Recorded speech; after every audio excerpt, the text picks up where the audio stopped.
Okay. We're good to go. Some.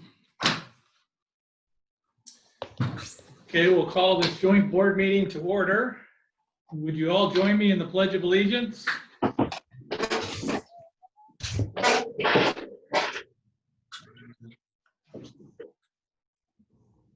I pledge allegiance to the flag of the United States of America and to the republic for which it stands, one nation, under God, indivisible, with liberty. with liberty and justice for all.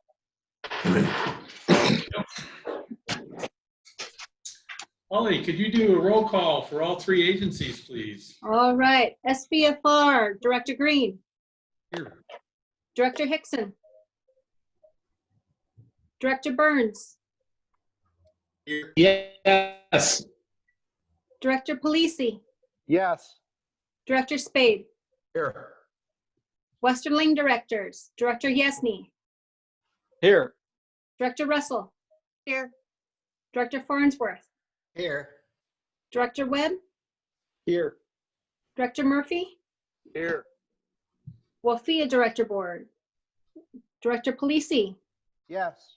Director Russell, here, Director Murphy, Here. Director Spade. Here. Oh, we have a quorum for all three agencies. Now we'll move to approval of the agenda. Western Lane, we'll entertain a motion in a second to approve the agenda. I'll move to approve the agenda. That was I'll Michael. second it, Cindy Russell. Cindy Russell, okay. Go ahead, Holly, do a quick roll call vote.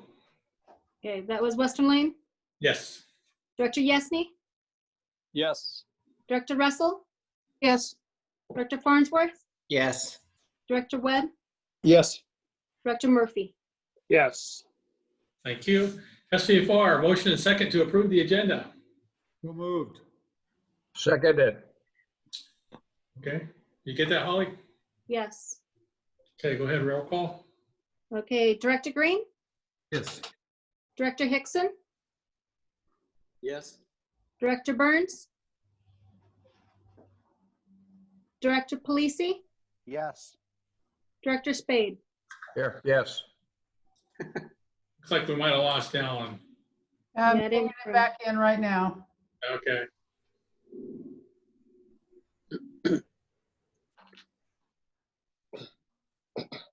That's how you get elected to things, Alan, if you disappear. So, WLFEA Board, a motion and second to approve the agenda. Murphy, motion to approve? Polisi, second. Roll call. Director Polisi? Yes. Director Russell? Yes. Director Murphy? Yes. Director Spade? Yes. All right, thank you, everybody. Public comments, we had nobody registered. Is that still correct, Dina? That's correct. So no public comments. Now we'd like to move to elect officers for all three agencies. Each agency needs to elect a president, a vice president, and a secretary treasurer.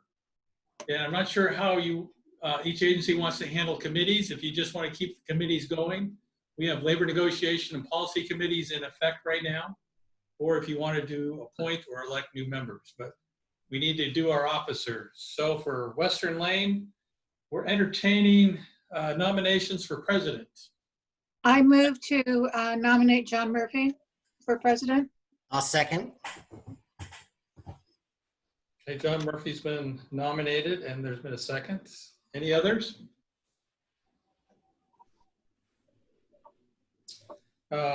Nominations are closed. All in favor of John Murphy as president, signify by saying aye. Aye. Aye. Just Western Lane directors. All opposed, say nay. It's unanimous. Thank you, John. Sorry. We're accepting nominations for the position of vice president for Western Lane Ambulance District. I'd I like move to nominate. to- I'd like to nominate Cindy Russell. I'll second. This is Rick. Okay. Cindy Russell's been nominated. Any other nominations for Western Lane Ambulance District Vice President?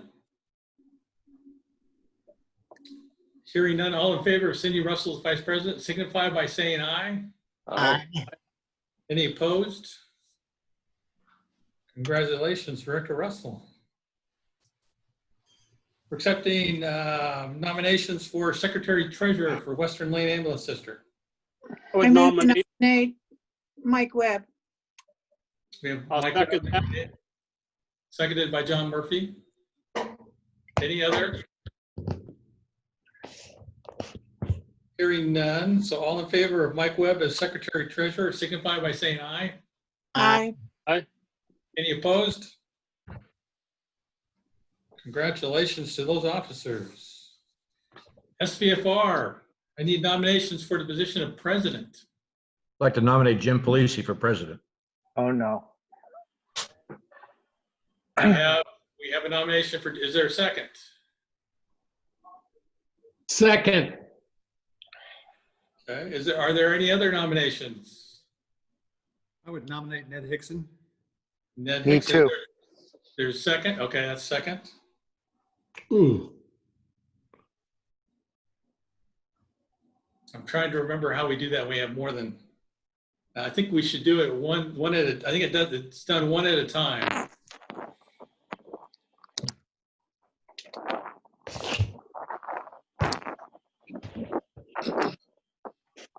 Who, we had Ned, and who was the other one that was nominated for president? Jim Polisi. Yeah. Okay. Can I withdraw my nomination?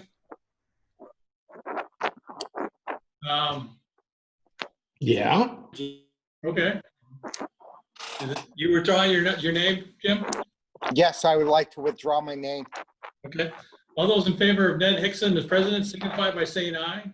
Aye. Aye. Aye. Any opposed, say nay. Come on, Ned, you didn't vote.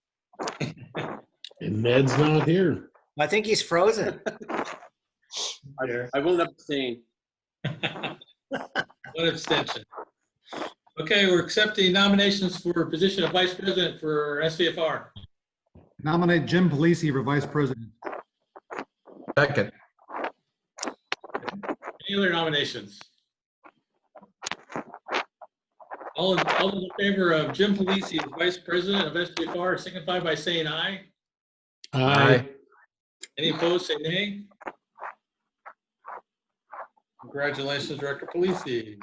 Nominations for Secretary Treasurer for SVFR. I'd like to nominate Sam Spade. Sam Spade. There's a I second? second. I second. Okay. Any further nominations for Secretary Treasurer? All those in favor of Sam Spade as Secretary Treasurer for SVFR signify by saying aye. Aye. Aye. Any opposed? Congratulations. The Western Lane Fire and EMS Authority, we need to elect a president. Accepting nominations for the position of president. Somebody has to do it. Oh, boy. Is that from I nominations? Nominate John Murphy.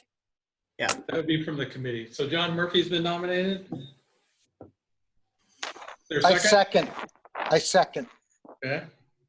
Any other nominations? Western Lane Fire and EMS Authority board members in favor of John Murphy as president signify by saying aye. Aye. Any opposed, say nay. Passes. Vice President for Western Lane Fire and EMS Authority. I move to nominate Sam Spade. I second. Second. Any other nominations? All in favor of Sam Spade as Vice President, Western Lane Fire and EMS Authority signify by saying aye. Aye. Any opposed, say nay. Okay, Secretary Treasurer for Western Lane Fire and EMS Authority. I would nominate Cindy Russell. Second. Any other nominations? All in favor, Cindy Russell, Secretary Treasurer, signify by saying aye. Aye. Any opposed? Okay, did you get all that, Holly? Every word. I've got it written down as well. Okay. What would the boards like to do for committees? I would recommend that Western Lane Ambulance leave our committees as is. Okay. I agree. SVFR? Anything from SVFR? I feel this. I think it should be stay the way they are. Anyway, just leave them as is for now, Okay. especially since a couple of them are in the middle of stuff. So that would be Western Lane Ambulance District, labor negotiations, Webb and Farnsworth. For SVFR, it's Hickson and Polisi. Policy Committee for Western Lane Ambulance District is Webb and Farnsworth. And it is Hickson and Green for SVFR. And those are the active, Of course. those are the only active policy committees that I know of, or active committees that I know of. Okay, now we'll move to the approval of minutes. First up is for Western Lane Fire and EMS Authority, a special meeting on June 8th and the regular meeting on June 25th. Motion is second to approve the minutes from WLFEA. I think the past board ought to be the ones that vote on that. I agree, since we weren't there. I'll make a motion to approve WLFEA's minutes. This is Rick, I'll second. Okay, then I guess it's former WLFEA board members in favor, say aye. Aye. Any opposed? So it passes. SVFR to approve the minutes from the budget hearing of June 11th and the regular meeting of June 25th. I'll So make a moved. motion to approve. Okay, is Ned second? A second, Spade. Ken Spade seconds. All in favor of approving the minutes, signify by saying aye. Aye. Aye. Any opposed? Okay, Western Lane, minutes from the budget hearing of June 18th and the regular meeting of June 25th. Murphy, recommendation to approve. Okay, Second. Larry seconds. All in favor, say aye. Aye. Aye. Any opposed, say nay. We are just moving along here. Dina, turn it over to you for a review of the monthly financials. Thank you. Okay, a couple of things. Just wanted everybody to know that the budget documents are out. They're uploaded in the onboard resources and available on the websites. We did get the notice of property tax certifications for SVFR to Lane and Douglas County, and for Sayusla Valley, Lane and Douglas County, and Western Lane Ambulance County. And I also have, my next deadline is to get all budget documents into the counties by September 30th. We are going to start preparing for the fiscal year 20 audit, and we hope to stay in real close contact with the auditors during this process, so we make sure we get both audits completed by December 31st. Wanted to just do a quick review on each of the districts' ending financials. Now, again, these financials are not final. All financials are still subject to the audit. But at this point, we ended for Sayusla Valley Fire. The cash ended higher, a little over $700,000 last year, mostly due to increasing the millage rate. And but the income actually ended at 96%. Just a couple of things there were the IGA changing to WLFEA, and we did not have any conflag. Tax revenue ended up 2.5% higher than projected, and we had additional reimbursements, interest, and surplus income. Expenses for Sayusla Valley ended really well at 82.6%. Personnel services, of course, were down a little bit with some personnel changes that happened during the year, and again, no conflag. Materials and services, facility expenses were a little high, but the vehicles and other operations were low. And capital ended up at 49% because we did not expend the money for the chief's new vehicle, and we hope to do that here real soon in this fiscal year. I also wanted to note that the SAFER reimbursement was approved by FEMA, and on July 20th, we received $66,000, and the SAFER grant is completely up to date, and we still have about 5 months to go on that grant. Any questions, SVFR, on the financials? If not, I'll move on to Western Lane Ambulance. Cash ended a little over 500,000 this year compared to last year. Reasons for that include income exceeded projections due to additional transport fees, taxes, forest and foreclosure revenue, reimbursements, and miscellaneous and interest. And expenses ended at about a little over 94%, which is great. Personnel services was exactly 94%, and materials and services were around 86%. Capital ended at a little over 82%, and that's kind of. I did want to mention LifeMed in your board packet. Oh, hold on a second. I need to admit. It looks like Alan fell off again. I'm admitting him back into the group here. In your board packet, Western Lane Ambulance, you do not have the LifeMed analysis report, because when we created that report, it was to start in June and end in May. So to put another June in there would make it a 13-month report. So instead, I just put a regular end of the fiscal year budget versus actual report in, and next month we will resume the analysis report.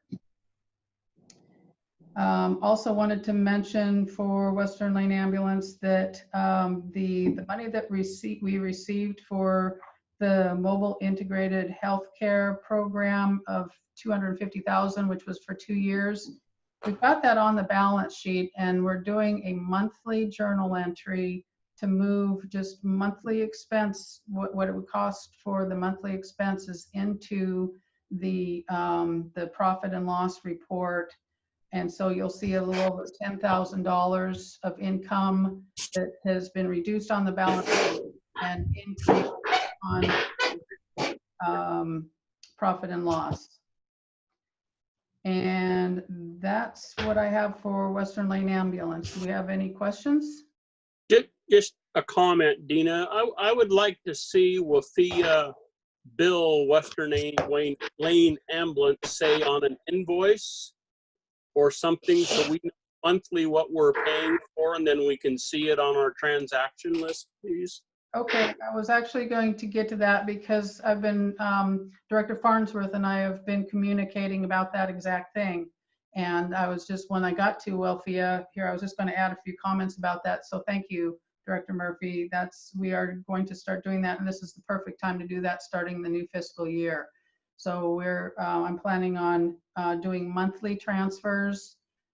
We have been invoicing, WLFEA has been invoicing SVFR and Western Lane Ambulance, not on a monthly basis, but more of a 2 to 3 month kind of lump sum. But from this point forward, we can start doing that. We're doing it on a monthly basis. Thank you, Dina.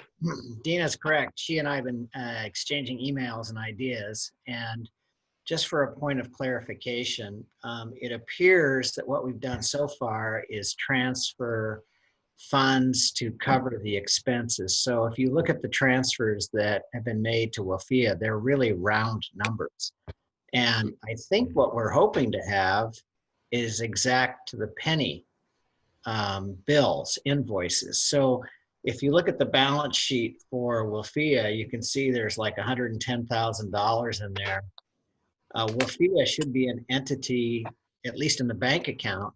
There should be enough to keep the account liquid, but each month WLFEA should be invoicing SVFR and Western Lane for their percentage of expenses. And that's the exact number that should show up each month in our P&L. So Dina and I started this conversation. If you look at the June P&L for Western Lane, there's no line 7600. And Dina has transferred money in May, but in order for us to have an accurate profit and loss statement, we need to see the administrative expenses each and every month as they actually are. And that should be the money that is actually transferred to WLFEA, because if WLFEA spends less than what you're transferring in there, they're going to start gathering funds that shouldn't be in WLFEA at all. They should be in the Western Lane or SVFR accounts. Does that make sense? And I kind of want to comment on that. We're going to have to work together on that because we have to front load the month ahead of us. For example, that 110,000 that you mentioned on June 30, half of that went away 3 days later when payroll hit the bank for June. So that's something we're going to have to take a close look at and make sure we don't cut it too short, but be able to more accurately reflect what's really going on. Right. And so I'm wondering if you could provide later the directors your conclusion as to whether or not WLFEA has enough money presently from these existing fund transfers, which really were not expense transfers. If you have enough money in WLFEA's bank accounts to front load those expenses. But if you do, hereafter, we should have invoices, as Director Murphy mentions, for the exact amount that was actually spent, not the budget amount. The budget amount certainly could be divided by 12, but we want to be billed for what our actual expenses are. Okay.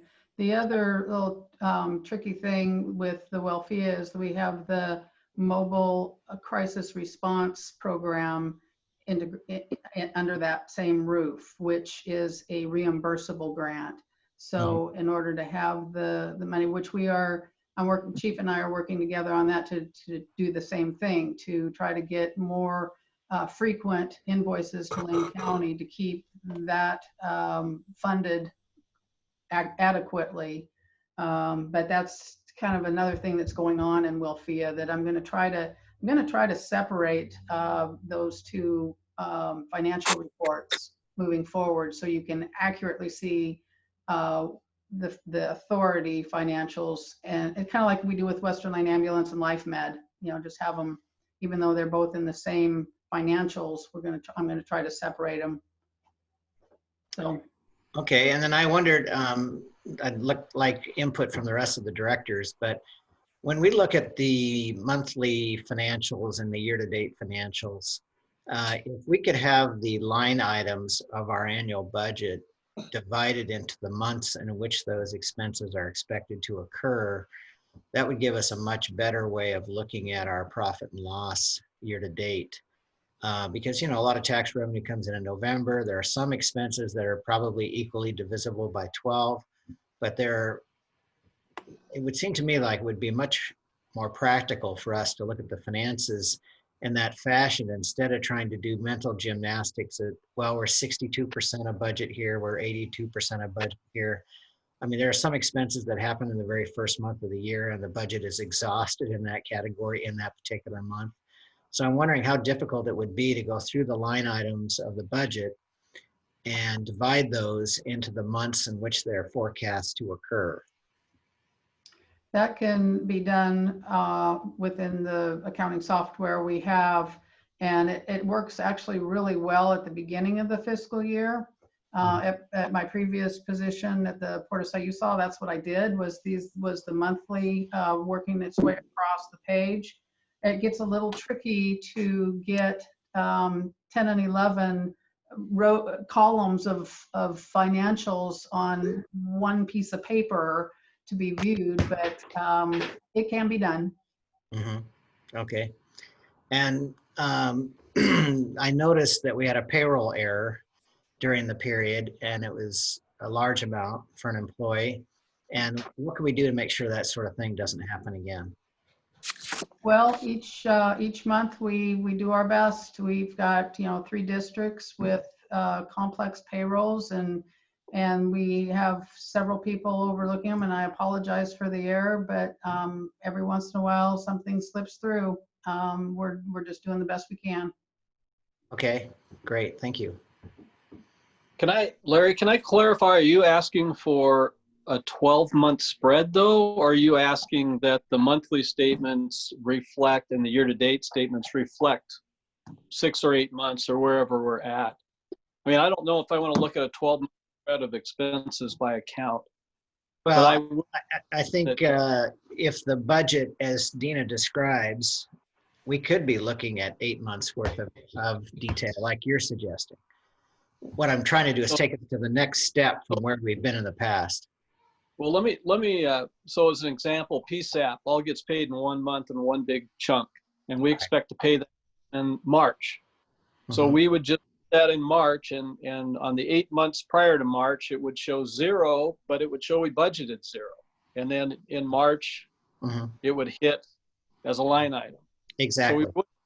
So I guess was just hearing from Dina, we're talking about maybe having a spreadsheet all 12 months, and I don't think that's necessarily what you're proposing. Is that right? Well, I think I'm proposing a hybrid of both. Okay, I think that at some point we just so much detail. It depends. I mean, so I think a lot of our expenses are divisible by 12. And there are a few things like insurance premiums, the PSAP, there are a few things which occur in a particular month. So it would be nice if our budget and our expense presentation included those considerations, because otherwise we're doing this mental gymnastics otherwise. Okay.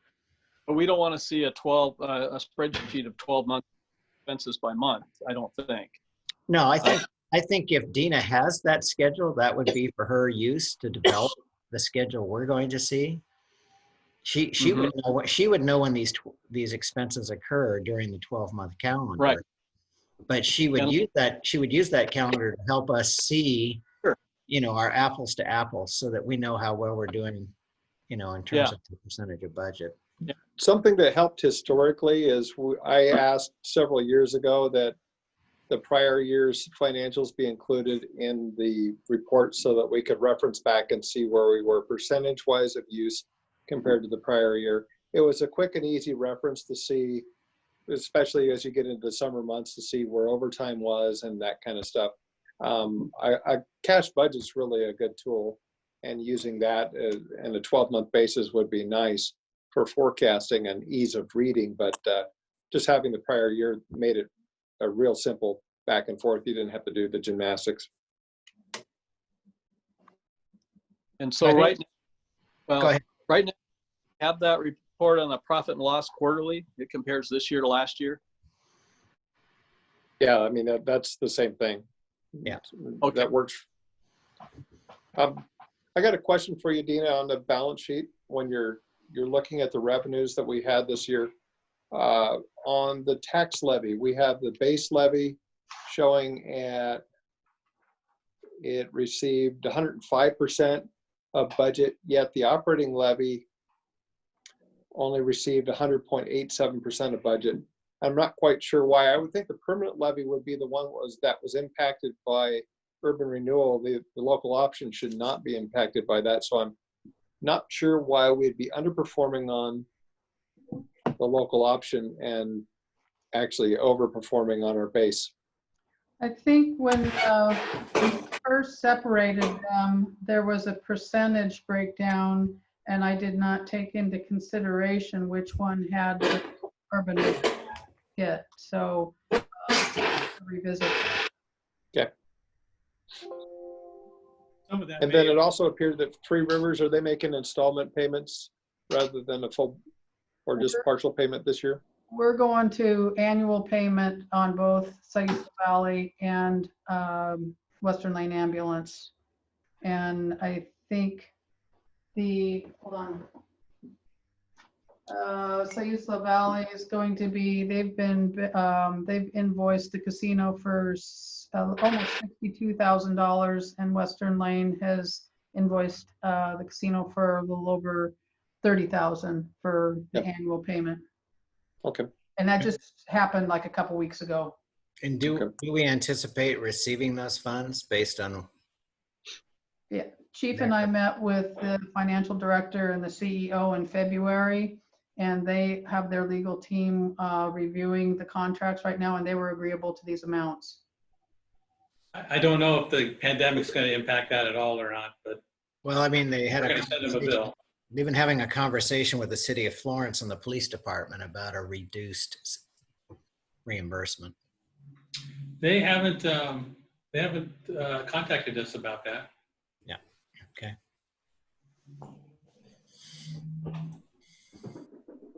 Well, congrats on a great year. Yes. One more final thing on WLFEA. I did, today I just took a look at the financial right now. The one you have in the board packet includes the MCR program, like I said earlier, but I took the MCR program out just to see where the WLFEA expenses were. And for 9 months, we would hope to be at 75%, and they came in at 74.28. So that's pretty good. I'd like to give a big pat on the back to Matt, Chief, and Dina for the controlling of wage expenses, particularly overtime this year. Made Yes. a big difference. Absolutely. And the finances look better each month, Dina. Thank Yep. you. Thank you. Good work. That's all I have. Thank you, Dina. So moving on to old business. We were going to talk about this last board meeting, but it got moved to this board meeting. And I wanted to discuss with the WLFEA board members the WLFEA employee benefits. We did have a discussion during the budget process, what we were proposing for WLFEA employees, the wages and benefits. And it was approved by both boards and budget committees. But I want to make sure that we get the WLFEA board on record as approving, hopefully approving what staff has proposed for WLFEA employees. Maybe overkill, but I think it's better to err on the transparency side than to just go with what we have. So WLFEA employees don't have a collective bargaining agreement, so the board does have some flexibility with regards to benefits.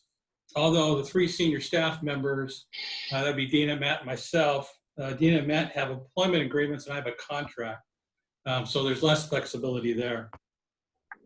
There have been a few suggestions that WLFEA employees should receive the same benefits that would be applied to the bargaining units. And it really doesn't work that way since we have 2 bargaining units. And so which bargaining unit benefits then would you apply?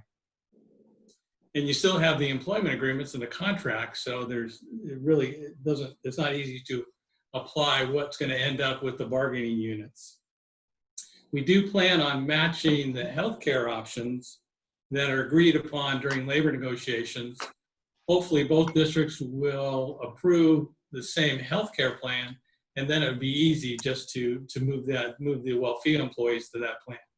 If there are 2 different healthcare plans, one for SVFR and one for Western Lane, then the WLFEA board will have to meet and decide what the healthcare plan would be for WLFEA employees.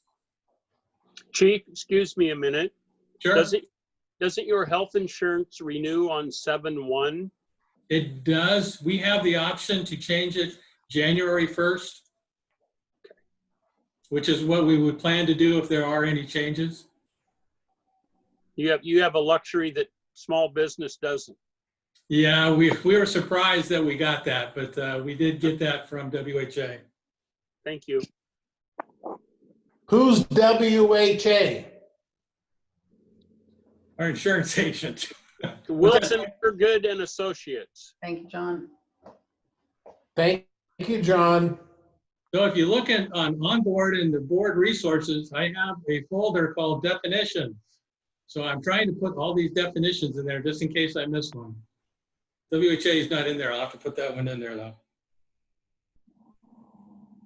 So as presented in the WLFEA budget, which has been approved by both boards, I recommended a 2.5% cost of living allowance increase for those employees not eligible for step raises. And I excluded Holly and I from the COLA since we're eligible for step raises this next year. So you're talking about 2 employees then? I'm sorry, say again? How many employees are you talking about then? That would be Dina, Matt, Mary, and Laura. Correct?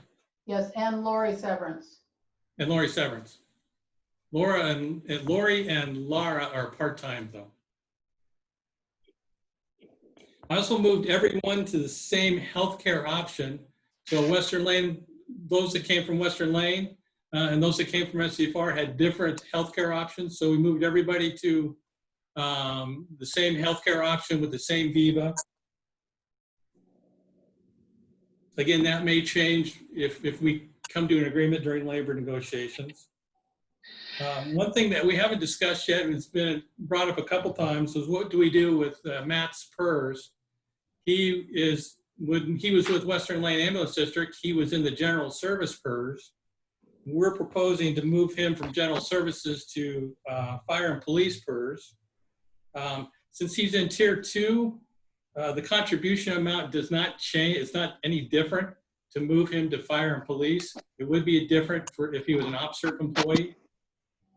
The only benefit, so there's no cost to the district. The only benefit to Matt, he can retire at 25 years versus 30 years, which is a huge benefit, but he still has a ways to go to do that. Back up, Chief Schick, Yes? he can retire at 45 versus what? No, he can, after he has 25 years of service, he can retire instead of 30 years of service. How many years of service do you have now, Matt? Instead of 30, okay. Matt, how many Matt, years of service how many do you have? years of service do you have? I've been in PERS since '98. Is that the only difference is the number of years you have to work till retirement? Yes. Okay. So Matt has 22 years. He has no plans to retire, though. I don't know, you better ask him. Yeah, This really? is my home. This is my family.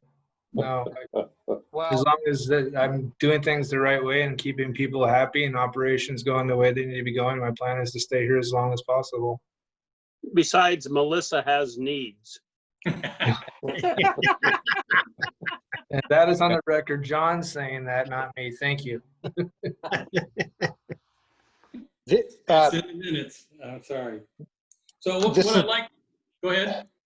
No, never mind. I'll wait. Well, I think, do we have a timeline for approving Matt's position based on our strategic plan, making it permanent or bringing him back to the ambulance district? Do we have a timeline for that? That is under new business number 8. Yeah, I would think that would be part of our strategic plan update. Well, let's go through that discussion tonight, and that's not what I'm going to recommend, but we can certainly discuss it. Chief, Yes. I would entertain a motion from a WLFEA board member to approve the employee benefits as presented. So moved by Cindy Russell. Is there a second? Sam Spade, a second. Sam Spade, second. We have a roll call vote, please, Holly. Yes. Let's see. Director Polisi, Yes. Director Russell, Yes. Director Murphy, Yes, Director Spade. Yes. thank you. So old business, item number 5. So we did finally receive the chief's replacement vehicle. Unfortunately, it didn't come before the end of the fiscal year. So we have to reappropriate those funds. Those funds are still within the capital fund, so we're not looking for extra dollars. We just need to reappropriate those. We're looking for a motion to, for up to $55,000 for purchase of the vehicle and then installation of all necessary equipment for that vehicle. It should be less. Is that above the 55,000, the equipment? That includes equipment as well, yes. Yes. So which capital fund are those funds in right now? SVFR. SVFR, okay. I'll make a motion to approve. Okay. That was Ned. Second. That was Ned. Polisi, second. Hickson moved and then Polisi seconded.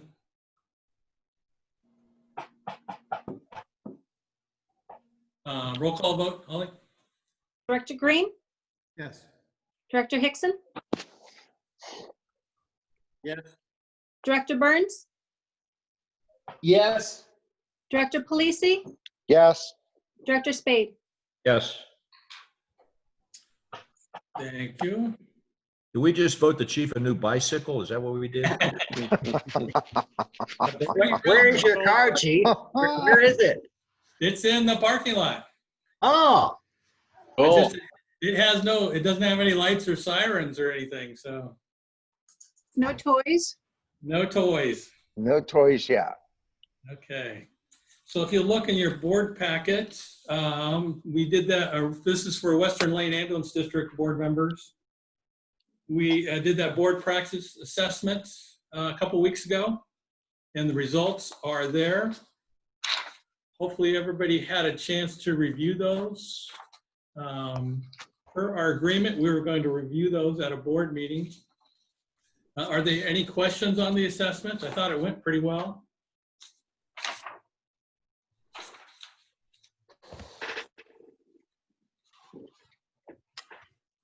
There is no action item for this other than just to discuss it with the board members.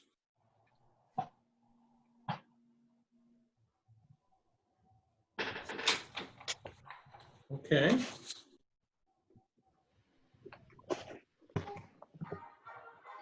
I thought it was a good report. It reflected well on the board and gave us good information about where we need to focus. Yes, I agree. Okay, moving on to new business. We are planning on holding some board workshops in August, and we'd like to get some guidance from board members how you would like to structure these. We're looking at a PERS workshop where we want to invite back Brenda Wilson from LCOG for a question and answer session. She did that for us a couple months ago. I think we've become a lot more intelligent about what PERS is and what it can and can't do. And so I think we would like to have her come back so we can ask some more questions about the program. Second workshop would be to review our current strategic plans for both districts. Have we met the objectives and the goals? And then the third one would be to start a dialogue about mergers and consolidations of the districts. So for this third workshop, what we're looking for is to sort of find upfront what the hopes and concerns of the directors might be if we start going down that pathway, the consolidation pathway. We've started reaching out to our employees to find out from them what their hopes and concerns might be. Just for example, some of the things we've heard in the past. So on the negative side, we might lose our health district, or we might lose the Western Lane or SVFR culture. And I think those are things that we would have to address. I'm not saying those would happen, because certainly they wouldn't, but they are definitely a fear that we need to address. Also, we have the PERS unfunded liability, which is much greater on the Western Lane side. They have more employees than SVFR. And how would a merger affect that? On the positive side, it'd be much easier to share resources, both personnel and financial resources. There'd probably be more advancement opportunities in a larger district. And I know a lot of the Western Lane employees are very interested in becoming firefighters as well, fire medics. So those would be positives. It's been a little difficult getting opinions from the employees because they want to see what it's going to look like first, and I certainly understand that. But we just want to start the initial dialogue with that. If the boards did decide they wanted to go down that pathway, then of course we'd look at publishing an RFP for consolidation study or decide to just do it ourselves. So the feedback we're looking for tonight is, what would you like the structure of these workshops to be? Like I said, there'd be 3 of them. So we could do 3 separate dates, possibly on the evenings. We could do 1 evening and 1 weekend day. It's possible we could open up the training room to those directors that would like to come in person. We'd still offer it as a Zoom meeting, and we'd probably limit public to attending online. But if there are some directors that would like to come, we could still do social distancing. That would not be a problem. We have a lot of room up there. I'm thinking that for the PERS workshop, we did 2 hours last time, and that wasn't enough time. I'm thinking we would do at least 2 to 3 hours for that. The strategic plan review, do we want to do both districts together? Do we want to do those separately? Again, we're looking for some feedback. I'd like to. I have some feedback, Chief. Go ahead, Alan. And I'm only bringing this up because of the fact that the same thing happens a little bit with my profession. Why would we encourage anything to do with groups where we're in-house? We're not encouraging or discouraging. It's just whatever the directors would like to do. Yeah, and I look at to the point that, okay, indoors, they say 100, but the sense of what's been happening in Florence in the last few days, I just don't understand what, you know, my personal opinion, why would we consider it? Just I was asked to consider it. Yeah. And I understand that, but to the point that, do we have to do this right now? I think the workshops we have to do, we don't have to do it in person. We can certainly do it by Zoom. But can we accomplish what we want on Zoom versus in person? I would question that. I would suggest too that we are not going to accomplish this very well if half of the group is in the room and half of us are on Zoom. That's going to be very dysfunctional. I mean, just from my own experience, if you're on the video conference, you feel like you're an observer, you're not a participant. So, thank you. I believe that we can, given the space that we have upstairs in that area, if we keep it to, you know, board members only for the in-person part of it, and we spread out and we keep social distancing and we have masks and all that, I just think it's more effective if we can have a room with people where we can engage one-on-one and still maintain social distancing and, you know, follow all the guidelines. Yeah, but I guess my question,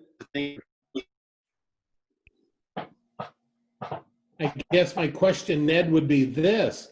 If we're all 10 people are in a room social distancing, how can we legally keep others out? Well, can we move the we allow it to be public? open through Zoom. I mean, there is. I just wanted to interject.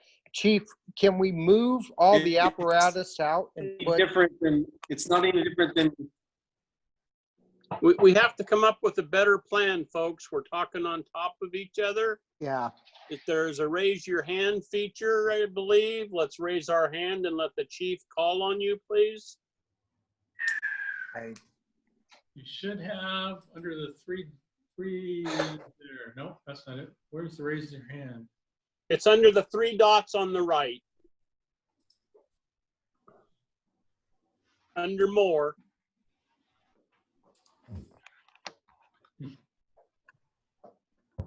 Does everybody have a raise their hand feature?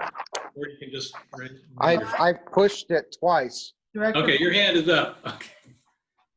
Okay. Okay, Jim, go ahead. Chief, if all the board members are upstairs, can we pull the apparatus out and put the general public in the apparatus bay? Oh, we could do that. I'm not sure why you'd want to do that, but we could. Well, if people are worried about social distancing, utilizing the apparatus bay still gives the general public a chance to be on the premises, and it's a little bit bigger space. That's all I'm recommending. Yeah, I don't know how they would view the meeting. Do we have that ability? Just set up a remote. We would have to move TVs out there. We probably could do that. I was thinking, I don't think that all board members would want to attend, so there'd be a mix if we did that. Director Farnsworth, I see your hand. My question is, we should just poll our directors and see who is comfortable meeting with 2 boards only, with the public attending by Zoom. Would we be comfortable with that scenario? I think we should poll our 10 board members and see if there's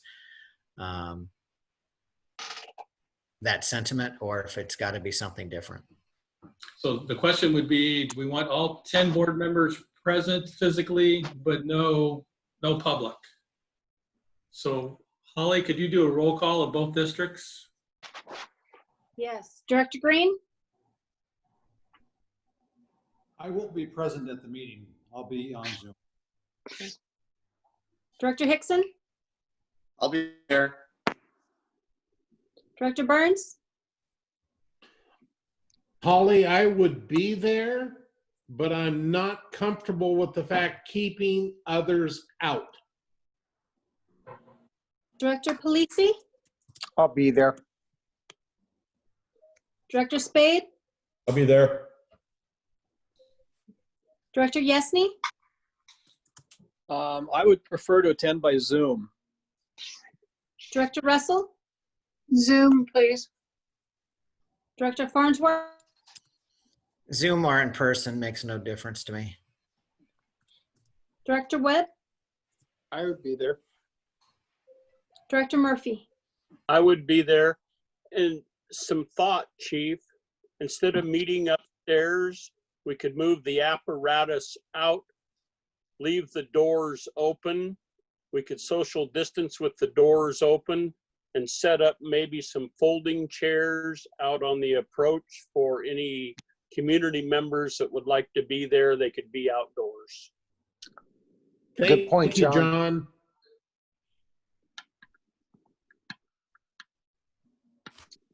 We could certainly do that. Other director comments?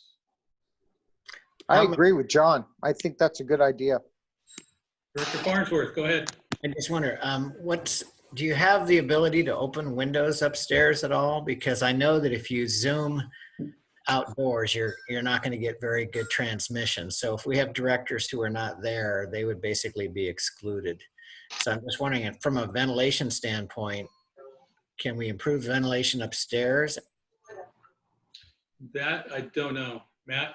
Yes, the windows do open. However, if we're going to do that, we will need to use the microphones like we've had in the past because of the road noises with us being right up against 101.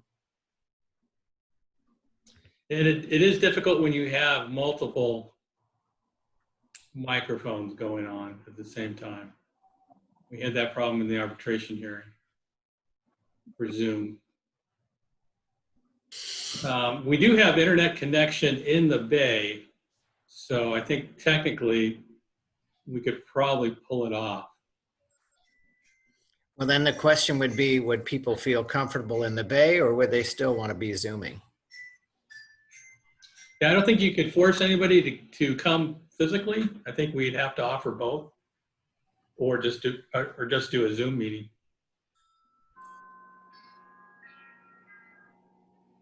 What about, do you have a loudspeaker system or a microphone system down in the bay? No.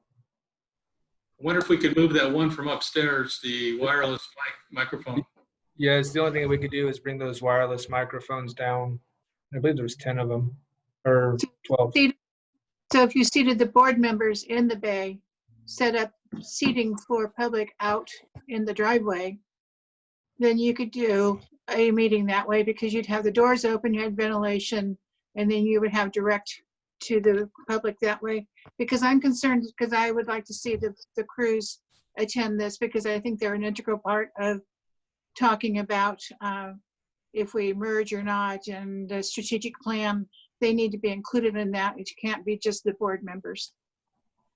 I mean, we can do this by Zoom, but who's ever going to facilitate the meeting as the chief we need to set up some rules before we start. You know, people have to raise their hand. They have to be called on. It could be done by Zoom. It could. Yeah, go ahead, Alan. John's right. It could be done, but some very, very stringent guidelines would happen, Chief. And I don't have an issue. If we're going to meet publicly, face to face, then it's open to everybody. If we're going to do it this way as Zoom, which is fine with me, but it's open to everybody. You can't have it both ways. Now, remember, if we're doing strategic planning, we had planned on picking community members. No, well, this is not to develop a strategic plan. It's to review the plan that we have. Well, that would be reviewed, I believe, by the same group of community members that we talk about having on it. I don't know if that would be, I mean, John, this is just, have we accomplished this objective? Do we have a standard of cover in place? I don't know that you need to have public members there to give you input on that. Okay. So this would not, and I think that's important. I think we have to decide, do we want to take that next step, start developing a new strategic plan? But this would just be to review our current plan. And at least that's what I thought the board wanted to do. If it's just going to be board members, and I'm going to say, let's do it by Zoom so everybody can be there, because we have board members that don't want to meet in person, and it's just imperative that we have all board members in attendance. Well, and it wouldn't be an either or. We would have to offer both Zoom and if we allow people in person. Larry Farnsworth.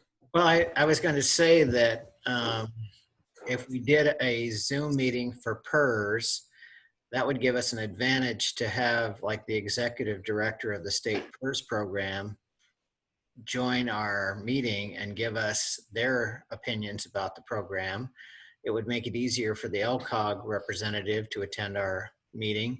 And you could do it just like we're doing this meeting. You can leave it open for people to join by Zoom. So I think the first two meetings would be Zoom capable meetings, talking about PERS and then also talking about whether or not we met our strategic plan. Those could be Zoom. And if we were going to do a third meeting to talk about consolidation, that would have to be, you know, like an in-person type thing. And really, when we're talking about the consolidation, this would just be just initial discussions. What are people's fears? What are their concerns? What are their hopes if we did that? It would not be to plan if we're going to do it. Just so everybody's on board with that. Alan, you still have your hand up. Did you still want to say something? No, I don't. I must take just a second. Yeah, put your hand down. Sorry. Okay, Director Murphy. On the third meeting, if we are going to talk about consolidation, I think we should meet, talk about building the survey to mail to community members first before we really get into lengthy discussions. And then we get input from the community on their thoughts, and then we can go into serious talks. And I think that absolutely would be part, if we do a consolidation study, that would be part of it to get community input, absolutely. I don't think we need it for this initial meeting, but we certainly could. Director Russell, your hand is up. I still feel like we need to make sure that the crew is included in at least two of those meetings of the talk of consolidation and the talk of the strategic plan, because they're directly involved in it and they have a better concept of if certain measures have been met in their workplace. Okay. Director Webb. Ned Hickson has some good comments on the chat, so you might want to take a look at them as far as putting things together. All right. Well, I agree with Cindy. I think we have up to 100 participants on a Zoom meeting, that certainly could give plenty of room for the crew and to join in that process. I don't think we're ever going to get up to 100 logins. And so there'd be plenty of opportunity to have everybody participate by Zoom on those first 2 meetings. Okay. So I'm going to read Ned's comment. His connection is poor. He just wants to say the city council approaches this the same way, holding the meetings in person, allowing public to attend virtually. We can do the same. I think having community members show up in person in the Bay could create an uncontrolled spread risk. Getting 20 people together from the boards in either the Bay or upstairs is very possible to do while maintaining social distancing. Okay, Director Yasny, you got your hand up. Yeah, I just wanted to follow up on some of the comments about having staff attending a big meeting, and would it be appropriate to have staff review the plan before the board sees it? So they've made their recommended corrections up through management with a red line draft of that, where we are with our current plan, presented from the staff and management to the board. Oh, absolutely. That would be we would give you a document that would be everything that we feel has been done. It would be redlined and why we feel it is done, what was the end work product, or what was the outcome. Oh yeah, that would be given out ahead of time for review by the board members.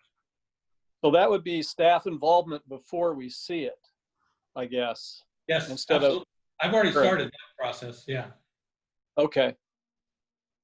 Director Murphy. Ned, when you said that the council was meeting in person, they are not. They had a city council meeting Monday night. It was still virtual.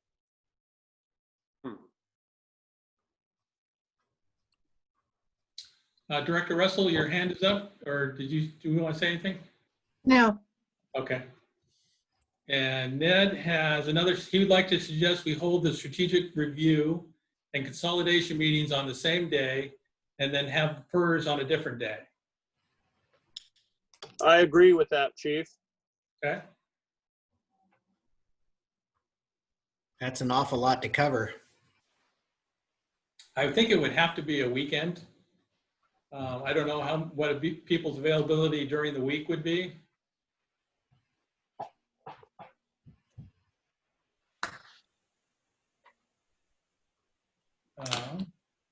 So I will make this a proposal. Then we will have a PERS review. We'll set up a date in the evening for that. We'll be looking at approximately 3 hours. And then we'll look at a weekend day to hold strategic plan review, and we'll have documents out before that to review. And then hopes and fears meetings on consolidations. Director Yesney, your hand's up. Oh, maybe I forgot to lower it. I guess one comment is I'm unclear whether we're going to require board members to attend certain meetings in person or not. I just have if you don't have to, I would rather not, just because I've got a 2-month-old granddaughter in town that I want to make sure I'm able to see and try and stay as safe as possible. I would not. I don't think we can force board members to attend, and I would be against that. But it's up to the boards to decide, I guess. I think it's up to each board member how they want to attend. I agree. They got to be comfortable in what they're doing. So does everybody agree that we'll have a separate PERS meeting? We'll try and get Brenda Wilson to come in. And then we'll review our current strategic plans. Would that be both districts together, or do we want to hold those separately? I think together for me would be the best. Okay. I would And agree. then just go over just some very preliminary discussions on a merger. What bothers people about a merger? What do they think would be good about that? And just to get some things down on paper. It's not saying that we're going down that path. It's not saying that we're looking at it. We're not hiring ESCI to do a consolidation study. That may come out of that meeting, but this is just to start the dialogue. Chief, I have a question about that. Director Russell, your hand is up again. Yes. I would like to see if, when we do the workshops for the consolidation, the talk of it and the strategic planning review, that it gets very well publicized that this is happening, not just a little notice in the paper. I'd like to see some concerted effort to make sure the public knows that we're doing this so they can attend if they wish. Director Green. I think some of my personal challenges with the prior leadership of this district was there was never a recommendation for much of anything from management. Maybe in the public life of a taxing district, that's not how it works. But I would sure, you and your staff, management, and those first responders, firefighters, EMT folks are the ones that are going to be living this. I'd sure love to see, from my opinion, that gets vetted amongst the staff and the staff leadership, you, Chief, with a recommendation. And maybe this is too big of a deal, honestly, to consider a consolidation based on one voice or your voice of the entire department. But I feel like I think it's maybe the wrong approach to bring this in as a bunch of spaghetti and see who sticks on the wall and who doesn't. That's my opinion. Well said. Director Murphy. And I do agree with Ron. I think, Chief, you could even start a committee that would alleviate some of Cindy's concerns by bringing in fire staff, Western Lane ambulance staff, and you have a staff meeting and you come up with the pros and cons and make a recommendation to us. And we've actually started that. We've been doing a small SWOT analysis with our employees. So we'll have some of that data. I agree. I think that's a good approach. Director Burns, your hand's up. Thank you, Chief. I think Ron, Mr. Green, and John hit the nail on the head, because I think I'm the only one on this board, or these two boards, that lived through a transition between the City of Florence Fire Department and Sicelau Rural Fire Department. And it was very important to me to hear from the firefighters, the people who's actually, like Ron indicated, who's doing the work.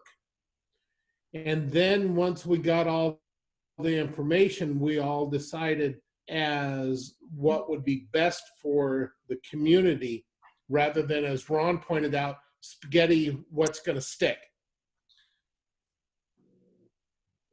Yeah, I agree. I agree with that. Director Green?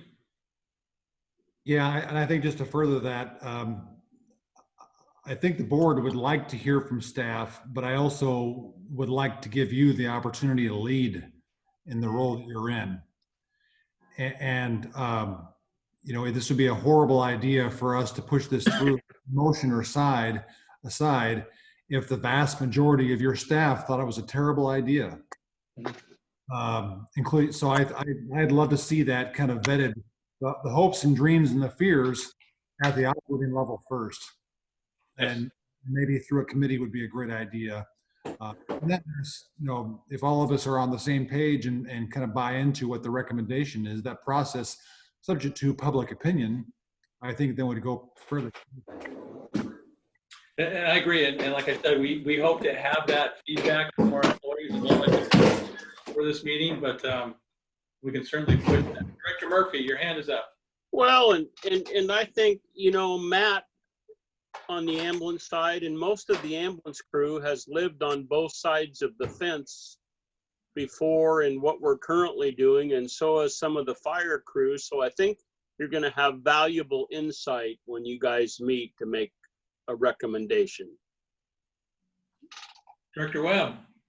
I was thinking you may want to involve one or two board members from each district in the committee, or at least have them interviewed by the committee to get a little bit of board perspective for that before you come back to the board for a presentation. So that might be something to help kind of blend the two processes.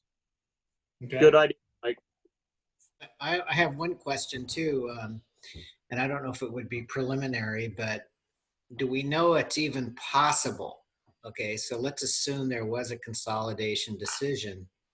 Would it even be possible with other districts within our district. So what would be the legal structure? As you mentioned, we might lose our health district, but what would be legally possible to accomplish? Yeah, and there are other consolidations that I think happened that covered those type of situations. We would not lose the health district. That's a fear, but there would be no sense in doing a consolidation if we lost the health district. So that would not be that would not happen. But yeah, I think that would be, I would absolutely want to, and I have talked about this in the past, is getting some legal representation as to if we went to a single taxing district. And we know we could do that, but we'd have to get rid of the other taxing districts and everything that's involved. Director Polisi. Yeah, I've listened to all the fellow directors' comments, and they're well taken and pretty much on target. Being one that's been through this in my professional career, creating an emergency services district is how it has happened in the past. When you bring 2 or 3 separate entities into one, they've created an emergency services district that encompasses all levels. Now, I don't know Oregon statute about that, but I think that would be a simple question for an attorney to see if it's even doable. As far as bringing the employees in, absolutely. You got to get their input. You got to hear what their concerns are or are going to be. And also rank and file management need to have a quick conversation. Are you for it or against it? If the employees are against it, then we're going down a road that's going to take a long path to get to the end. So, Chief, if you've already put out the feelers to both sides, and if they're in support of it, well, then go ad hoc on it. Yeah, absolutely. That's just my thought. Yeah, we started that process. Director Green. I just want to add to Director Polisi. I agree. Only thing I would say, again, my opinion, which I guess is what it is since I'm speaking. I'm not sure it's our job as fiduciaries to govern the employees. I mean, we're a public board. They have the public right as a citizen to address the boards. But and Ned echoed this in his written comments. We've hired a CEO in a chief. I'd like him to do his job, and that would be is to, yes, get the buy-in, get the input, hear the fears, evaluate the viability of the consolidation from the operating standpoint, and bring that to the board. I mean, I think to create, certainly it'll lead to its own public discussion, which could mean the employees could address the board. But I hate to see us get actually involved at the operating level early on. I think we should portray our role as governance and oversight. So, and I'll read Ned's comment. And this is Ned speaking. I'd like to see if we get input about pros and cons of consolidation from staff from both districts in advance of our strategic planning consolidation meetings. I agree with Ron that our chief should lead the discussion. It's why we hired him. We need to be careful about allowing the board to lead the discussion rather than chief and staff that we have hired and trusted to provide their expertise. Thank you, Director Hickson. Director Farnsworth, you're muted. You're muted. Yeah, I was just going to say that I echo his comments about pros and cons. I'd like to see pros and cons from a service standpoint and taxpayer standpoint and an employee standpoint. So there may be different lists of pros and cons, but I'd like to see that because obviously the public will be acutely interested in why we're doing this or why we're considering it. What would be the pros and cons? What would be different than what we do today? What are the advantages to the public? So that could be part of the process of examining that with the staff and with the general public. As Director Murphy mentioned, it would be a very good idea to get different groups of citizens around the community, different neighborhoods, organizations, get their feedback about how they feel about this. And I agree 100%, but That's what ESCI charges $50,000 for to put together. It's not a small effort. Right, right. So at some point, we'll have to entertain that process. If it seems to be legal, I mean, if we can't do it, if it's not legal to do it, there's no point spending the $50,000. But if there are compelling reasons to examine it, then I guess we have to invest in finding out what the public would like to do. I think we haven't got legal opinion for our district, but other districts have done the exact same thing. But I think it would be worthwhile to get a legal opinion. Director Murphy. Just to echo Ron and Ned, Siuslaw Fire and Western Lane Ambulance through WLFEA, our boards, we only have one employee, and that's the chief. All of the other employees are the chiefs. The only time a board member would need to be involved in this if the chief asks them to be on one of the committees or give input. They would never lead any of the meetings or the recommendations. Thank you. Director Green, you have your hand up? No, I'm good. Thank you. Okay. Director Polisi, your hand's up. I agree with Director Murphy. We're policy. We're not operations division. That's up to you. You tell us what you need to make this organization work, whether it's together or separate. And I'll leave it at that. Okay. Director Green. I'm sorry, and this is probably a very naive question, but clearly, and I know that the intention was to not get into a planning discussion tonight. It feels like that hopefully you've set aside the next 4 hours, folks. But clearly, if we form a new taxing district, now there's a question of legality and feasibility, which would have, that in itself would require taxpayer approval, correct? Yes, it would. So, okay. Because I mean, as we go through this discussion process, and I don't mean to make a big deal about this, but I'm thinking about the election 3 years ago and everything that was lingering around the community based on emotion and people's own individual factions and kind of politics, that's going to happen again. So I think we need to find some way to kind of bypass that part of it. Certainly the citizens will have the right to vote, but it's going to, bring out people that will express an opinion because it's based on their emotion. And let me modify that statement though that I made. If we moved everybody to the authority, that would not have to be approved by the citizens.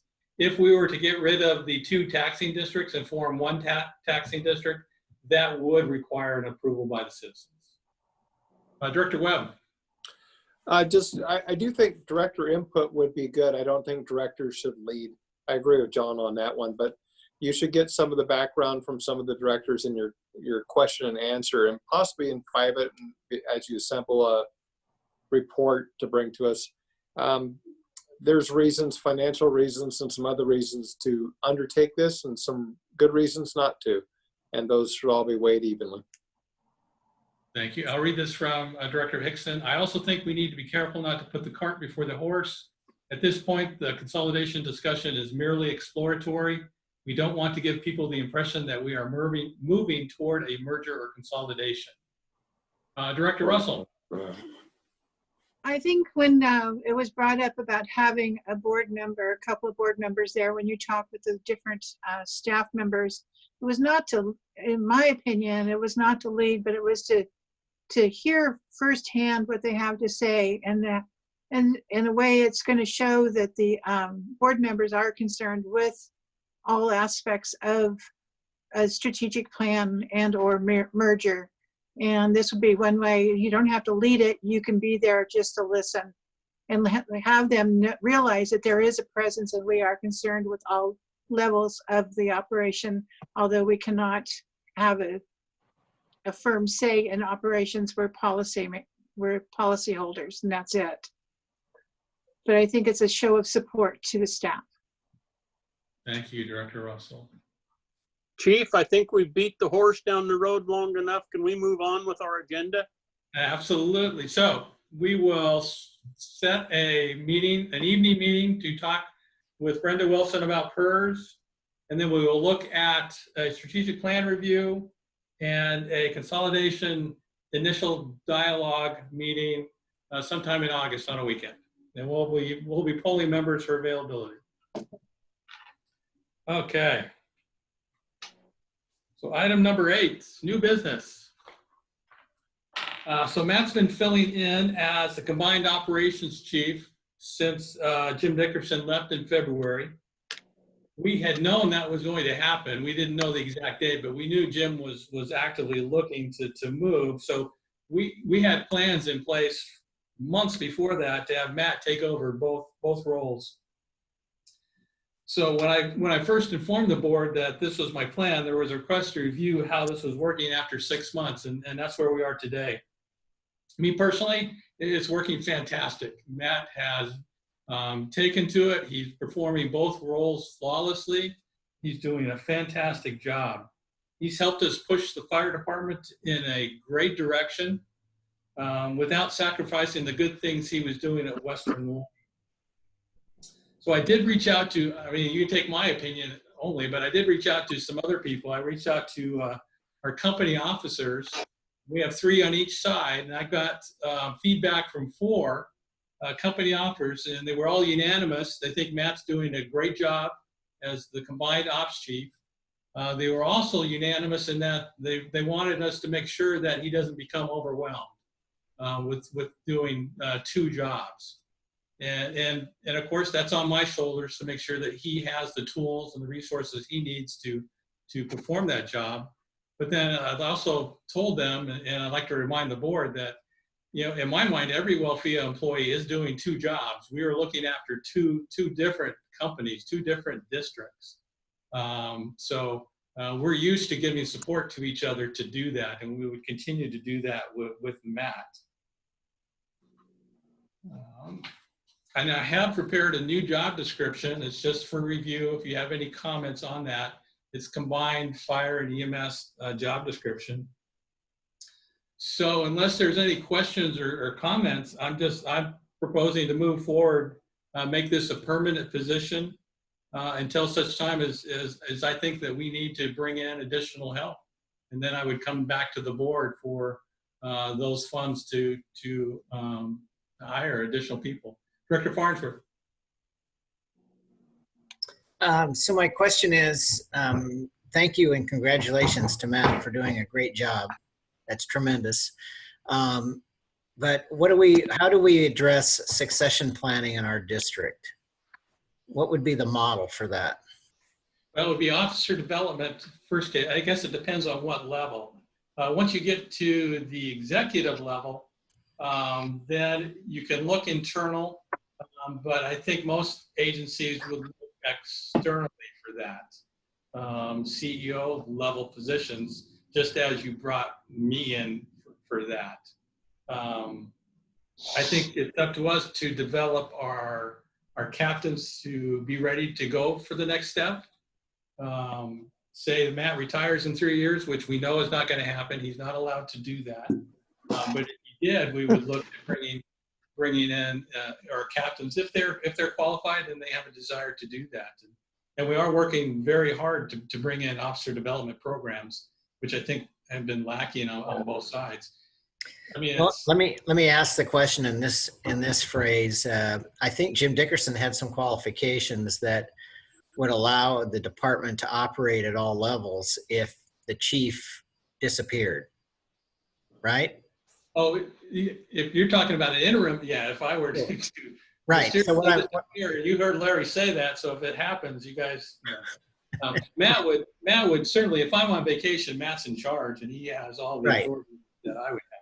I understand, but I mean, in terms of professional development, the board could always decide to do an outside search for a CEO. We don't really have a fundamental succession plan in place, but what else do we need to do for education and training for Matt or his lieutenants and captains? What else is needed to support the organization if we lose any one particular person? Because, you know, if we had no chief, we'd have to bring in an interim chief, which has been done before. I'm just wondering about succession planning. I'd be very comfortable with Matt filling an interim chief position. There are some great interim chiefs in the state. We were very lucky to have Steve Abel here. We could certainly do that. But I think and you look at the other job descriptions we're going to review tonight, it is for personnel development. So we have everybody at the step and ready to go to the next step. Director Murphy, you had a comment? I've been involved with a lot of public entities. I have never seen a public entity that has a succession plan. If somebody leaves, there's always somebody below them that can temporarily fill the position, and then the board in charge determines if they want to interview that person for the position or they advertise for the job. It's not like a private business where you have to have a succession plan for an employee. And Matt and I have talked about his career development specifically, some certifications that he could go to help him prepare for that next step. He's very happy at where he is, but any step that he wants to take is we're supporting that. Director Russell, you're up. So are we going to talk about compensation, because he's been doing the job of two people for the last 6 months with the same pay, and it just seems like he should be compensated appropriately for what he's doing now. I don't disagree with that. Director Polisi.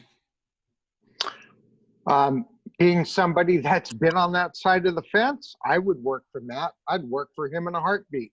I think you do a really good job as the chief of both organizations. God forbid something happened to you, chief. We don't want that. And to piggyback on to Director Russell, I agree. I think he should be appropriately compensated. He's doing the work of two very technical positions. Fire is very technical. EMS is very technical. They all go hand in hand. And so the necessary upward mobility for other employees, Matt's training them. He's getting them ready for when that time comes. And I think as the boards, we should support a policy for that. And, Chief House, good job. Thank you. As far as compensation goes, I think we've talked about this for several months. And Director Green had initiated that salary survey, 2018. We have that. I don't know if we need to have a committee to do a salary review. I don't know if the numbers are going to be any different than what Director Green had, and I think everybody has seen that. But we're always open to discussions on compensation, and I think Matt certainly and Dina as well are they're working two jobs. Yes. In fact, really all of my WLFEA employees are handling two jobs. Director Murphy. That's why I've always maintained in the budget process, before the budget process starts, the chief should get all of his employee evaluations done and make recommendations at that time before the budget is adopted for his employees. That's good. I agree with that.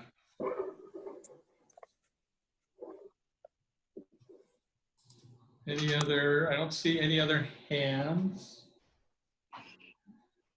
Okay, new business number 9. Chief. Larry had his hand up. Oh, I'm sorry, Director Farnsworth. I would just say, Chief, if you need direction or congruency on what you'd like to do with Matt's pay, just visit with the WLFEA board. Yes, I agree. Yeah, I think that would be our first WLFEA board meeting. I think coming up. Okay, so we have some job descriptions. Hopefully, you had a chance to review those. We've already gone over the operations chief. There's a new position that I'm thinking about bringing in. This is a position that I developed in my last fire department and really reflects the sign of the times we're living in. It would be a part-time position, a social media specialist. Maybe 5 hours a week, maybe some weeks 10 hours a week, so it would be very, very low time amount. But this person would help us maintain our presence on Facebook, Twitter, LinkedIn, Google. There's so many things. I am not an expert in that. I can't even begin to say all the things that person would need to help us out with. Help us out with newspaper and radio advertisements. The big one, keep our websites up to date. So I think we need to do that. So this is, go ahead, Director Green. With that position, would there be the same requirement of our EMT and firefighters, or wherever the requirements are? Do they live in the district, or could that position be anywhere, given the technological nature of what they do? This could be anywhere. This would be a civilian position. The one I hired up in Washington, actually, she did the same thing for the City of Everett Fire Department, and she lived in Everett, which was about an hour and a half away, and she did a fantastic job, and it really helped out. Now, you'd have to evaluate whether you were comfortable with this, but there are people in Eugene, Salem, Portland that do this for multiple companies at one time. Like you said, it's 5 to 10 hours a week, and they do it for a bunch of different companies. Right. So. Director Yesney, your hand's up. Oh yeah, I just had a brief comment when I read through this. It looked like a great job description and everything. Wondered about if the community reader board would fall under this as well, and the chance to message out on the highway with that. I know we had a discussion about that earlier, so. And I don't know, you haven't been around lately, but maybe other board members can comment. We have really ramped up the messages. I like the direction it's going. We've got a good rotation. I gave a list of about 10 different messages to my staff, and now they are involved in putting those messages up. So we've really turned a corner on that, but this person would certainly be involved with that. Great, thank you. Director Polisi, your hand's still up? Or? Yes, I am. Okay. Chief, would you want this position to be a public information officer? If they had that capability and they wanted to do that, absolutely. So a public information officer would handle typically all of this, but also if we had a major emergency event, they would be the contact person for press, TV. They give out their contact information to all the newspaper, television, radio stations, and they would call this person for information. They would be putting out information immediately on Twitter. If we have like a major accident, 101's closed, we would want them to do that. So that would be great. So then, Chief, if you were going to do that, it would be more than 10 hours a week. Would you put that person on, say, 20 hours a week, and then augment for any extra hours over, number one? And number two is, would you want them to go through or at least have the ICS qualifications to be a PIO? PIO would be nice to have. I don't know if I would require it. I think if they had interest in that, absolutely, we'd get them the proper training for that. Okay. No, I agree. Director Russell. How much would you use a public information officer, since we're not using one fire's not using one at all, but I don't know that ambulance has used it at all. We've always been able to do fine when Al was working here, and he did the Facebook and stuff, and Danny does it for us, and it seems like they're handling the Facebook and all of that fine. Right. Do we need to spend the extra money at this point? So, and we're talking actually two different people. Social media specialist and a PIO are actually two different functions. They're related, so it could be one person. So right now, by default, I'm the PIO for the fire department. And PIO is more of an emergency based. I mean, just getting out and like EMS week and things like, I can't even think of other things, but just the minor citizen involvement type events, that really doesn't have to be a PIO. We're looking more emergency type events for that person. But that would be, if we could combine it, that would be great. And I would hope it would be 5 to 10 hours a week. We would certainly have to look if it would be more than that. And then for any more comments on our social media specialist, Director Murphy. Oh, just one comment on a PIO. When that position would be critical is if we have a major event. That way you and Matt are able to concentrate on your jobs and keep things running and dispatching people where they're needed instead of having to talk to television, radio, and newspaper people. Right. Absolutely. Public information officer is nice to have. By default, it comes down on my shoulders because we don't have one. It's very important. And these are not easy jobs, being a public information officer. You have to be trained how to speak to the press. Ned can probably verify that. Yeah. Been there.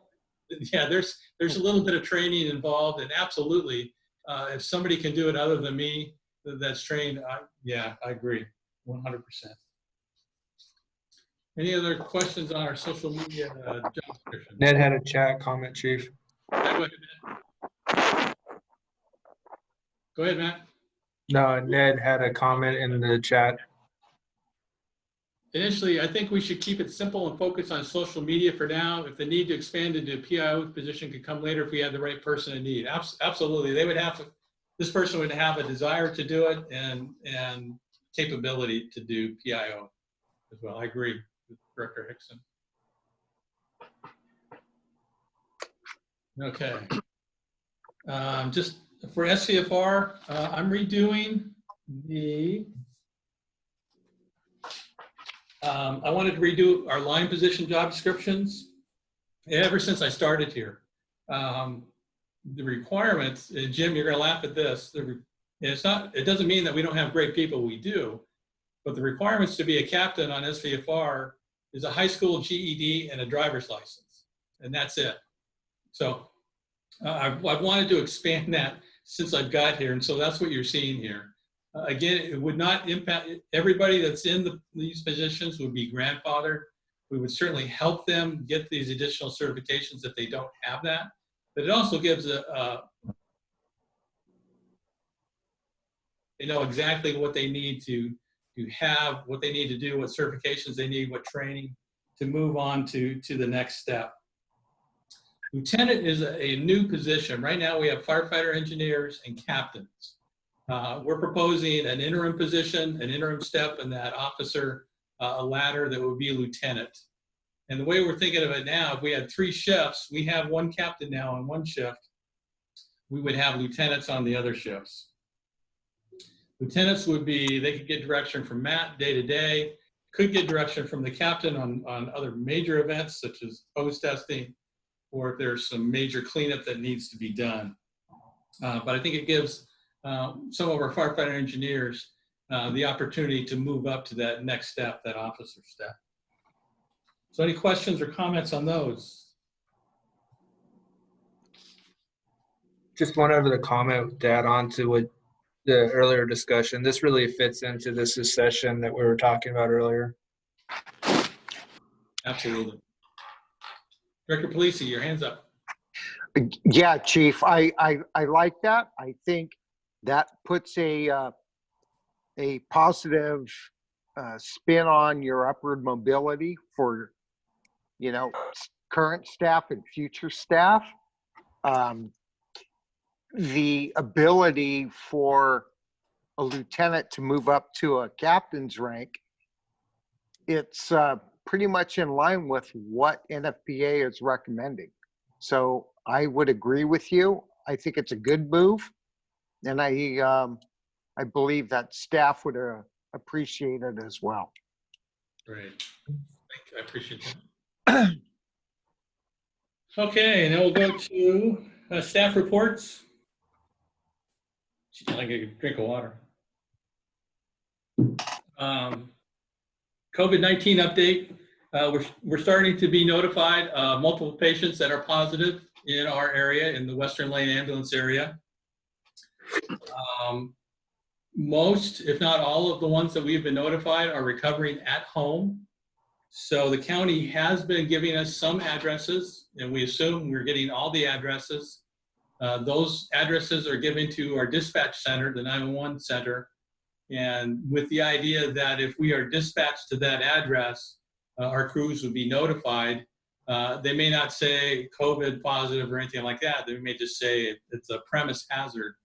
But hopefully they would notify our crews and they can take extra precautions, and then we can follow up with them to make sure that everything was okay.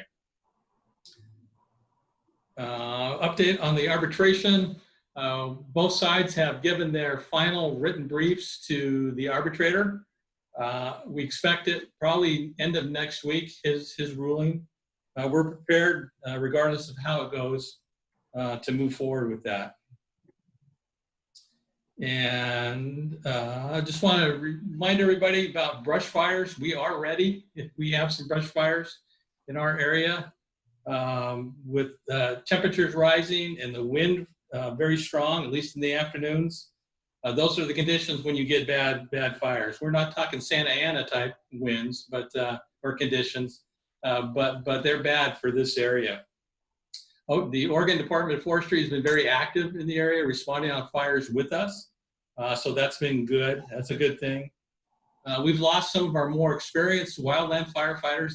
They've deployed. That's how they make money in the summertime. And it's unfortunate, but I certainly don't blame them on that.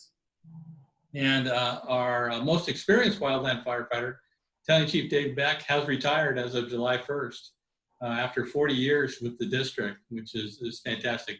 Matt, are you going to talk about what we've got planned with Chief Beck? Or if you want, I can add on right now. You can do it during your report, or okay. Yeah, because I'm just about done. But even with our personnel numbers experienced in wildland firefighting are down right now, I think we're okay. And certainly having the ODF close by is going to help with that. So go ahead, Matt. Thanks, Chief. And I'll just start where you mentioned with Battalion Chief Beck retiring after 40 years of service. We're commemorating it on the 25th, this Saturday, from 1 p.m. to 3 p.m., trying to, again, live within the social distancing rules that we're under with COVID. So what will happen is 12:45 to meet at the middle school on Oak Street, and then we'll get everybody rounded up, drive eastbound on 26th Street, turn left into the furthest west entrance and go around the loop so everybody can wave and give their thanks to Battalion Chief Beck. And again, that starts at 1 p.m. to 3 p.m. There will be also some other stuff be awarded to him, a banner. Captain Gray made a really fantastic bench out of hose that'll be displayed and demonstrated and also handed off to him. 40-year plaque. There's been just a lot of great things from the association. Well, I like to comment that Liz has put a lot of effort into this, making sure that it was very, very well received from Battalion Chief Beck. Again, the time is, if you want to be a part of it, 12:45 at the middle school will be the staging area, and then it runs from 1 to 3 p.m. on the 25th, this Saturday. There's also, I sent out an email earlier this week. If you have time to swing by the office to sign as a board of directors, thank you very much for your 40 years of service. It's just amazing to say 40 years of service as a volunteer firefighter with an organization. And also he was a career wildland firefighter for many, many years with the United States Department of Forestry. So huge loss. Not only are we talking about developing succession, now I'm looking at giant shoes and leadership and how do I help fill that position. So we'll continue on develop succession as well. For the ops report, I have this that I can go over, or I can email it to you because I know it's 7:41 and we've spent quite a bit of time, but I would like to hit the highlights for the call summary as well. Our call summary fiscal year, we ended up positive for 230, fiscal year, we ended up more than we did the previous year by 352 calls. when you break that down, we were down by transports by 16, but we were up by transfers by 56 and specialty care transfers by 90. And our no patients were up by 249. And again, that is really related to an SOG that we put in place to not bring patients to the hospital that wasn't necessary. The other thing on call volume to touch on was, breaking down since March 20th to current year of July 20th, breaking down the calls on how it's impacting us being under the COVID umbrella. Our overall patient transfers were down 6.57%. Our public assist calls were up 70%. Our ALS transfers were down 8.6%. Our BLS transfers, basic life support transfers, up 44.1%. And our specialty care transports up 64% during that time period. The only really other things to highlight on, again, I will send out my written format to this so you guys have it as well. And if you have questions, you can email me back later, is that we signed the IGA with the Oregon Health Authority. So we're anticipating receiving $63,744 for the ground emergency medical transport. Of course, we'll have to deduct roughly $12,000 of that for the services provided, do all the paperwork. We excelled in our ASA again this last quarter. All 4 zones were above 90%. In the training, we're again modifying our areas and to be flexible with the COVID environment. Blair, Andrew, Jeffords, and Vivian Pebley all received new certificates for developing themselves. I'm going to leave it there to keep it short. I will again send this out to it. And if you have any other emails, if you have questions or concerns to it, please email me back and I'll answer. Thanks, Matt. Dina. Thank you. I think Director Murphy has his hand up. I'm sorry, Director Murphy.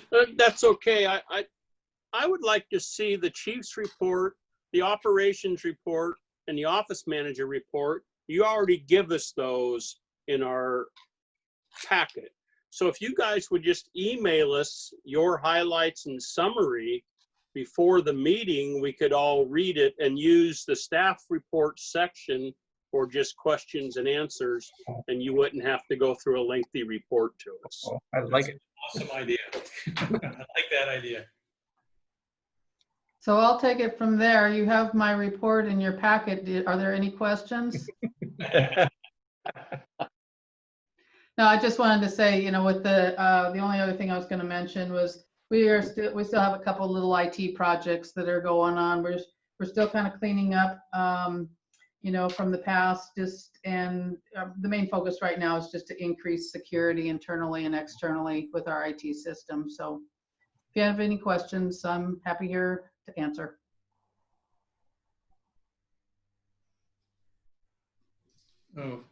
Okay, no correspondence. So this is the opportunity for directors to comment. If you want to raise your hand, I will call on you. Director Farnsworth. Yes, I'd like to nominate Tim Salisbury to serve on our budget committee. Tim has 39 years of financial background, hospital financial management background. He retired as chief financial officer at the Bay Area Hospital, where he was for 20 years. He was president of the Oregon Healthcare Financial Management Association, HFMA, which I think both Rick and I belonged to at one time. He has an MBA and he's been in Rotary Club for 30 years. I know he's well known to several Rotarians on our boards, and he's willing to volunteer and serve on our budget committee. So I'd like to forward his name for consideration. Does he have an application? No, he just needs it, but If you can give his contact info, we'll send it to him. Okay, I'll check with you, Chief, and give you the particulars, and you can reach out to him directly. Oh, that'd be great. Mm-hmm. Director Murphy. Chief, I would like you to come up with an evaluation process for yourself for the WLFEA board. And in that process, the paperwork, the forms you use, be sure a place where the WLFEA board can get input from Siuslaw Valley and Western Lane board members. And you can, set up the appropriate time frames, when this should be done, and how you think it should be done, please. And give us a report at our next WFEA board meeting. So we don't normally, do you mean at the joint board meeting? No, or you can just. You want a separate? Or an email just to the WFEA board and we can relay it to our appropriate boards, or we just need to start the timeline and how the process will work for Absolutely. you for our next budget cycle. Absolutely. Director Polisi. You're muted, Jim. You're muted. No, I pushed. Okay. Today I received a very interesting email from SDAO for fire board members to attend like a fire board academy. And even though I spent 35 plus years in the fire service, I'm going to attend it. It's a real good breakdown, everything from basic fundamentals of fire service, personnel, labor negotiations, and all the way up to community risk assessment. And it's just not for fire board members. I would think that any emergency services kind of board members should attend it to understand the fundamentals of the fire service. So, like I said, even though I've spent a career in it, I'm doing it. And I would welcome any of my fellow board members on both sides to do it. And it's free. Thank you. Any other comments? Well, thanks, everybody. I know it's a long meeting. Congratulations to our new officers for all the boards. I think we can have a motion for adjournment. So moved. Second. Okay. Meeting is adjourned. Bye, everybody. Hey.